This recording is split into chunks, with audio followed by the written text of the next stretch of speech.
Hello friends, आप सभी का स्वागत है स्टडी कवर क्लासेस में। तो आज के इस वीडियो में हम लोग जेसीईआरटी क्लास 6 साइंस का चैप्टर नंबर हमारा 8 नाम है सजीवों में गति, मोशन इन लिविंग। ठीक, वस्तुओं में गति जो होता है उसी के बारे में इस पूरे चैप्टर में बात करने वाले हैं। बने रहिए एंड तक। चैनल पर नए हैं तो चैनल को सब्सक्राइब कर लीजिए। जैसे ही हमारा एक चैप्टर पूरा कंप्लीट होगा तो इसका क्वेश्चन आंसर का भी वीडियो जल्द आप लोगों के साथ समक्ष रखा जाएगा। ठीक, और अगर यदि आप लोगों का वो जो क्वेश्चन आंसर का पीडीएफ चाहिए तो हमारा टेलीग्राम चैनल जरूर ज्वाइन कीजिएगा। वहाँ से हम लोग जो है तो आपको पीडीएफ देने का प्रयास करेंगे। चलिए शुरू करते हैं इस वीडियो को।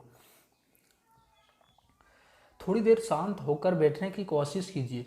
अपने शरीर में होने वाली गतियों का अनुभव कीजिए। समय समय पर आपकी पलकें झपक रही थी। क्या सांस लेते समय आपने अपने शरीर में होने वाली गतियों का अनुभव किया? आपने महसूस किया होगा कि आपका शरीर स्वतः ही अनेक गतियों को निरंतर करता रहता है। जब आप अपनी कॉपी में लिखते हैं या मुड़कर अपने मित्र को देखते हैं तब शरीर के कौन सा भाग गति करता है? आपके एक स्थान पर रहते हुए भी आपके शरीर का कोई ना कोई भाग गति करता रहता है। ठीक, यानी होता क्या है कि अगर यदि हम शांत बैठे हुए हैं, ठीक, तो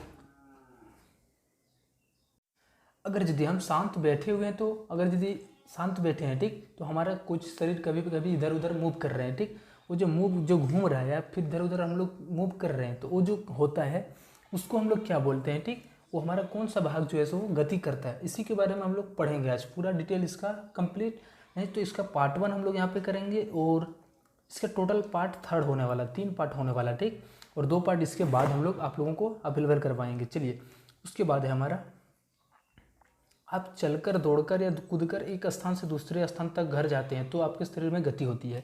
तो गति किसको कहते हैं? जब हम अपना शरीर को इधर उधर घुमाते हैं तो उस समय भी गति होता है। जब हम चलते हैं, जब हम लोग दौड़ते हैं उस समय भी क्या होता है? तो हम लोग गति करते हैं। यही तो हमारा क्या है, गति करना सजीवों का एक विशेष लक्षण है और सजीव का जो है सो पहचान है कि ये गति करता है ये। ठीक, चलिए, अलग अलग यहाँ पे जंतु जीव दिया गया है कि ये क्या हम लोग मतलब ये चलने में क्या यूज़ करता है, उड़ने में। देखिए, गाय जो होता है वो अपना पैर का इस्तेमाल करता है और चलता है। आदमी भी अपना पैर का इस्तेमाल करता है और चलता है। ठीक, सांप क्या करता है? अपना पूरा शरीर का ही उपयोग करता है और ये भी क्या करता है? तो रेंगता है। पक्षी देखिए उड़ता है तो पंख का उपयोग करता है और ये उड़ता है।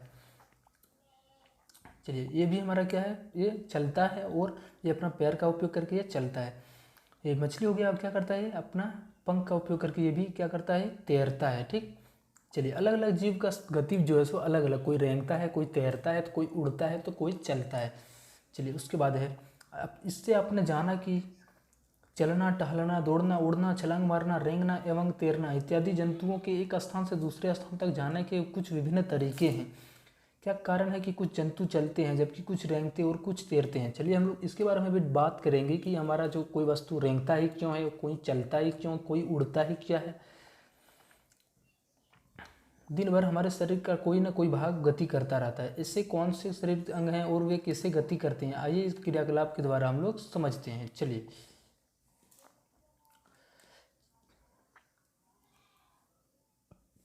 ये हमारा रहा यहाँ पे शरीर का अंग।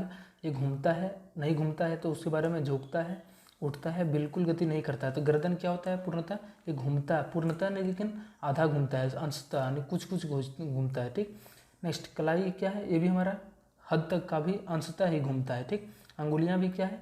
मुड़ता है, ये क्या होता है? झुकता है, झुकता है।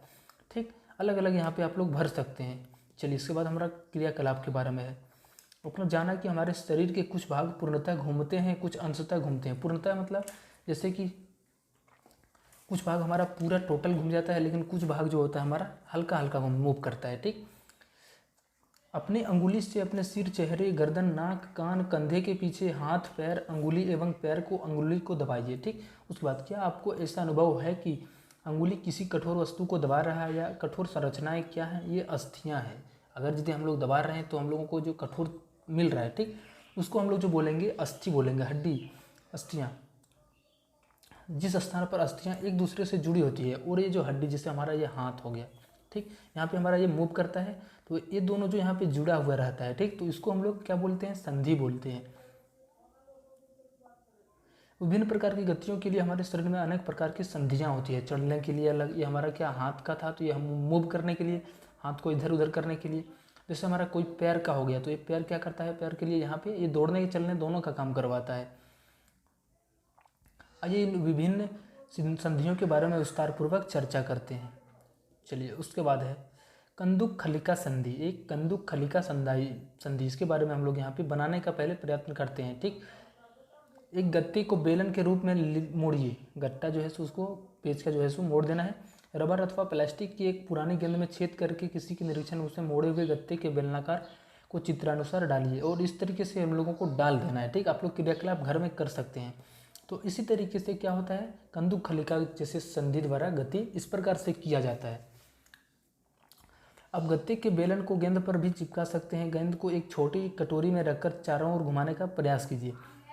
अब इसको क्या है, चारों ओर घुमाने का प्रयास किया जा रहा है। ठीक, अब आप कल्पना कीजिए कि गत्ते का बेलन आपका हाथ है तथा गेंद इसका एक सिरा है। कटोरी गंधे के उस भाग के समान है जिससे आपका हाथ जुड़ा हुआ है। एक अस्थि का गेंद वाला हिस्सा दूसरी अस्थि की कटोरी रूपी कुहिका में धंसा हुआ है। इस प्रकार की संधि कंधे एवं कमर में पाई जाती है। ठीक, इस प्रकार जो हमारा संधि होता है कहाँ पे, कंधे में कमर में दोनों जगह पे पाई जाती है।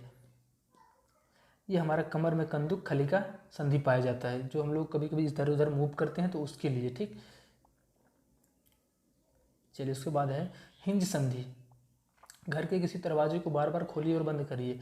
इसकी कब्जों को ध्यानपूर्वक देखिए, यह दरवाजे को आगे की ओर पीछे की ओर खोलने देता है। अब हिंज संधि बनाने का प्रयास कीजिए।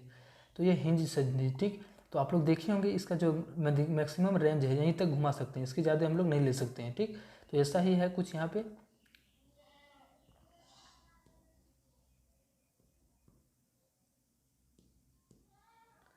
चलिए उसके बाद है यहाँ पे गत्ते को टुकड़ा लेकर इसको इस प्रकार मोड़िए या आधा बेलन बन जाए जिस पर दूसरे बेलन का सरलता से घुमाया जा सके। आधे बेलन पर रखा पूर्ण बेलन कब्जे की भांति छोटे गत्ते को बेलन का चलाने का प्रयास कीजिए और उसको जो है सो बेलन को चलाने का प्रयास किया जा रहा है। यह किस प्रकार का गति है, यह गति आपके द्वारा बनाई गई कंदुक खलिका संधि की गति किस प्रकार भिन्न है। तो इसमें क्या होता है, उतना नहीं मूव करता है। ठीक, एक थोड़ा आंशिक पूर्णतः नहीं बल्कि हल्का हल्का ये मूव करता है।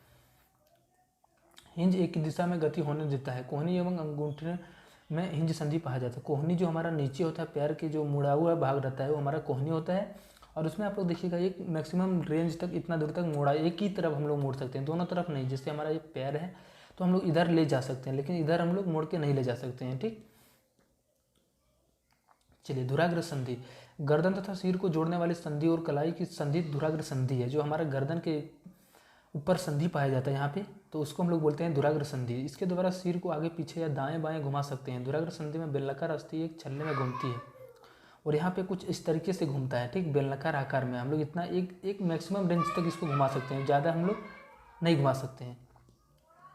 चलिए अब अचल संधि के बारे में थोड़ा यहाँ पे पढ़ते हैं।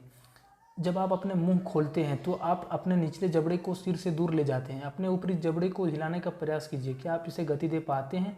ऊपरी जबड़े एवं कपाल के मध्य अचल संधि है। आपके सिर तथा अस्थियों के बीच भी संधि अचल संधि है। तो आप लोग देखिएगा, मुंह अपना ऊपर नीचे कीजिएगा तो एक मैक्सिमम रेंज तक ही कर पाएंगे, यानी उससे ज़्यादा हम लोग अगर यदि करेंगे तो टूट जाएगा। तो वहाँ पे जो संधि पाया जाता है वो अचल संधि होता है।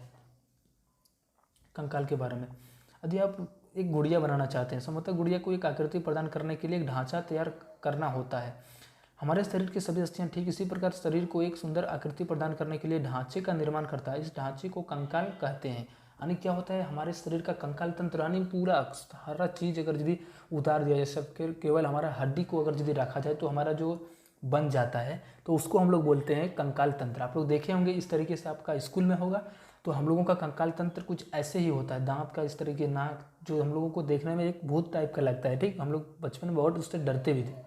चलिए मिलते हैं हम लोग नेक्स्ट वीडियो में। अब हम लोग पार्ट 2 इसका नेक्स्ट वीडियो में कंप्लीट करें। अगर यदि चैनल को सब्सक्राइब नहीं की हो तो चैनल को सब्सक्राइब कर लो, दोस्तों को शेयर करो।